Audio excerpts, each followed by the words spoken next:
Hello বন্ধুরা, আজকে চলে এসেছি একটা মিনি ব্লগ নিয়ে। তো দেখো, আজ হচ্ছে শনিবার।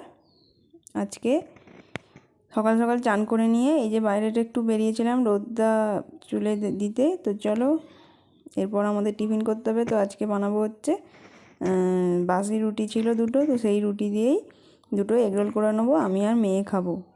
তো দেখো, এগরোলটা বানানোর জন্য প্রথমে আমি ডিমটা দিয়ে দিয়েছিলাম ডাইরেক্ট দিয়ে, তারপরে নুন ছড়িয়ে দিয়েছিলাম। তারপরে রুটিগুলোকে ভালো করে এপিট ওপিট করে সেঁকে নিচ্ছি। তো এটা খুবই ইজি, আর ওপরে শুধু এবার সস দিয়ে ব্যাস খেয়ে নেব। তো দেখো, ভালো করে ভেজে নিতে হবে রোলটাকে। তো একদম রেডি আমার রোল। তো চলো, এরপর আমি শুধু সস ঢেলে নিই। তো আজকে আর অন্য কিছু সবজি টবজি দিচ্ছি না, শুধু সস দিয়েই রোলটা খেয়ে নেবো দুজনে।